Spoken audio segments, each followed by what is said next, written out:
ओम नमः शिवाय। राज्यर एक प्रमुख शैवपीठ कटक निकटस्थ धबलेश्वर पीठ। महानदी भितरे थिबा एही दीपटीर महिमा काहे केते कालरू रही आसीछि। बाबांको आकर्षण रे केउठु केउठु टाणी होई आसंती हजार हजार भक्त। आज आसंतु जानिबा प्रभु धबलेश्वरंको महिमा विषय रे। जानिबा काहेकि बाबांको नाम हैला धबलेश्वर, एहा पछरे कौन रही रहस्य। धबलेश्वर शब्दटीर अर्थ हेउछि धबल ईश्वर, अर्थात धला रंगर भगवान। बाबा धबलेश्वर को नहीं रही एक रोचक लोककथा। विश्वास करा जाए बाबा धबलेश्वर काले एक कला बलद को धला कर देइथिले।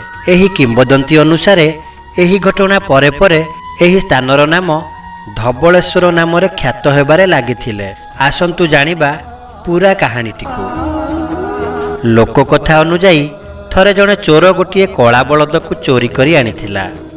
एही कथाटी को गाँ लोक माने जानि पारिले। तापरे चोरटी को लोक माने गोड़ेइबा आरंभ करिदेले। चोरटी बा आउ कौन करि पारिबो। धरा पड़ी माड़ खाइबा भୟରେ से लुचि जाइथिला महानदीर पानी घेରରେ रहिथिबा एही दीप सदृश स्थान रे। एही स्थानटी सेतेबेले घंच जंगल रे परिपूर्ण थिला। लोकमाने चोरटी को जगी रहिथिले। धरा पड़गले लोकमानक हाथ में जीवन जीवार भय चोर को घारुथिला। से भगवान शिव को प्रार्थना करने को लगिला।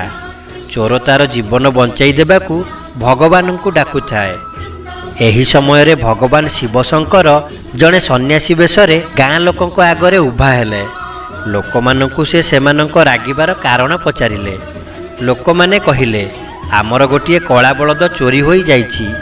चोर एइठी कोठी लुचेई रखिछि, आमे ताकू जगिछु। ए कथा सुनी सन्यासी रूप रे थिबा भगवान शंकर कहिले एठी तो कला बलद नाही, एइठी चरुथिबा बलद तो धला रंगर। लोकमाने मध्य देखिले सतकु सत किछि दूर रे गोटे धला बलद चरुथिला। एहा परे लोकमाने बुझिगले चोरी होइथिबा बलद एई बलद नुहे। चोर भी बाहरी आसिला। सेठारु सन्यासी जनक केउ आड़े अंतर्ध्यान होइगले। चोर भୟରେ थरु थाए। साहस जुटाई चोर लोकमानंक आगरे सबु सत कथा कहिदेला। चोर कहिला जे से सेई कला बलदटी को चोरी करी आनिथिला, किंतु भगवान शिव शंकर तार आकुल निवेदन सुनी कला बलद को धला करि देइछंती। मंदिरर जणे पूजकंक कहिबा अनुजाई सेई दिन ठारु लोकमाने एई पीठरे भगवान शिवंकु बाबा धबलेश्वर भावरे पूजा कले। आउ पीठटी धबलेश्वर पीठ नाम ख्यात हैला। सबुआड़े प्रचारित हेबाकू लागिला बाबा धबलेश्वरंक महिमा। प्रतिवर्ष कार्तिक मास पंचुकरे एई पीठ को लोकमानंकर सुओ छुटिला। पंचुक त्रयोदशी तिथि रे बड़ धूमधाम रे एठी पालन हुए बड़ ओषा। सबु ओषा भितरे यह बड़ बोली कुहा जाए। एई ओषारे गजभोग ठाकुर को अर्पण करा जाए। त्रयोदशी और चतुर्दशी तिथिर मध्यरात्र रे एई भोग लागी हुए। चतुर्दशी तिथिर सकाळे भक्त माने गजभोग पाआंती। एई भोगर मध्य स्वतंत्रता रहिछि। ठाकुर कला बलद को धला करिथिबारु गजभोगर भितर कला और बाहर धला होइथाए। धला रंगर चाउल चूना रे तैयारी होइथिबारु एहा धला देखा जाए, किंतु भितरे मुग और गुड़ रे तैयारी पुर दिया जाइथाए। तेणु भितर कला दिसे और बाहर धला दिसे। गजभोग हेउछि एक स्वतंत्र प्रकार पिठा। एहार उपरी भाग बलदर सिंग परी गोजिया होइथाए। एहा हेउछि लोककथा। कटक और आठगड़ अंचलर अधिकांश लोकंकर एहा हेउछि विश्वास। एही पीठ लोकंक आध्यात्मिक भावधारा सहित जड़ित। जहाँ भी हेउ एही स्थान राज्यर एक प्रमुख दर्शनीय स्थान।